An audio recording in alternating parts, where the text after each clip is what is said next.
관리업체가 적법한 해지 통보, 업무 종료 통보를 받았음에도 불구하고 관리사무실이나 방제실 같이 필수적인 시설을 불법적으로 점거하는 이런 국면에서 관리업체가 여전히 적법한 관리 권한을 보유한 것처럼 관리비 부과 업무를 계속하기도 하는 것이죠. 관리업체는 관리사무실을 점거하고 있는 것을 기화로 해서 관리단에게 강압적으로 위약금을 요구하기도 합니다. 그러나 현실에서는 형사 고소를 하더라도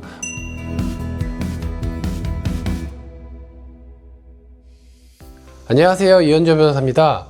앞선 5편부터 9편까지 해서 관리업체와의 계약을 해지하거나 관리업체의 업무를 종료시키기 위한 법적 쟁점들을 살펴보았습니다. 오늘은 관리업체가 적법한 해지 통보 또는 업무 종료 통보를 받았음에도 불구하고 계속해서 관리사무실을 점거하며 관리 업무를 수행하고 있는 경우에 어떻게 대응해야 하는지에 대해서 살펴보도록 하겠습니다. 먼저 관리단의 해지 통보에 맞서 관리업체가 벌이는 불법적인 행동들에는 어떤 것들이 있는지, 그리고 이런 불법적인 행동들이 형사적으로 어떤 범죄에 해당되는지에 대해서 검토해 보겠습니다. 관리사무실이나 방제실 같이 건물 관리의 필수적인 시설을 불법적으로 점거하는 상황이 많이 발생합니다. 관리단이 적법한 절차를 거쳐 해지 통보를 하면 관리업체는 더 이상 건물 관리 업무를 할 권한이 없습니다. 따라서 관리업체는 관리사무실, 방제실 등에서 퇴거할 의무가 있고 관리단은 관리업체를 상대로 퇴거를 청구할 권리가 있습니다.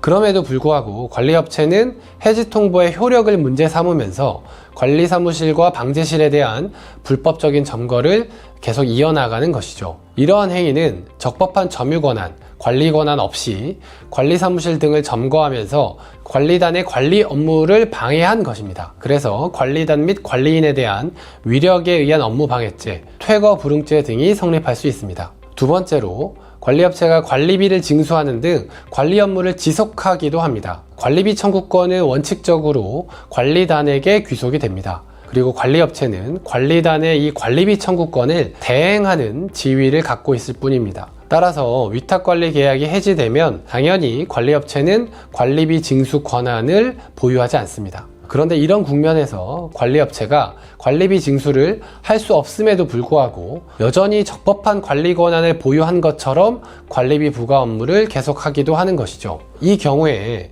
관리단과 관리인의 업무를 위계로서 방해한 것이기 때문에 업무방해죄가 성립할 수 있습니다. 또한 관리비를 징수할 권한이 없으면서도 그런 권한이 있는 것처럼 기망하여 구분 소유자들로 하여금 관리비를 납부하게끔 한 것이기 때문에 사기죄가 성립할 여지도 있습니다. 세 번째로 회계장부 등에 대한 인계를 거부하기도 합니다. 관리업체가 관리사무실 등에서 작성하고 보유하고 있었던 회계장부는 설사 관리업체 직원이 작성했다고 하더라도 관리단 소유의 물건입니다. 설사 관리단 소유가 아니라고 하더라도 관리단이 요구하면 당연히 이를 제공해야 될 의무가 있습니다. 따라서 관리업체가 회계장부의 반환을 거부할 경우 업무상 횡령죄, 업무방해죄 등이 성립할 수 있습니다.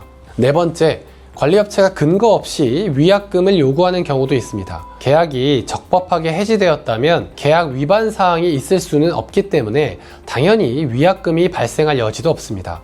그런데 관리업체는 관리사무실을 점거하고 있는 것을 기화로 해서 관리단에게 강압적으로 위약금을 요구하기도 합니다. 이럴 경우 폭행 또는 협박으로 의무 없는 일을 강요한 것으로 평가돼서 형법상 강요죄가 성립할 수 있고요. 또 사람을 공갈해서 재산상 이득을 취득한 것이 되어서 형법상 공갈죄가 성립할 수도 있습니다. 여기까지 설명드렸던 관리업체의 행동들은 명백히 불법적이고 형사 범죄에 해당될 소지가 매우 큽니다. 그러나 현실에서는 형사 고소를 하더라도 문제를 신속히 해결하는데 약간의 아쉬움이 있는 것이 사실입니다.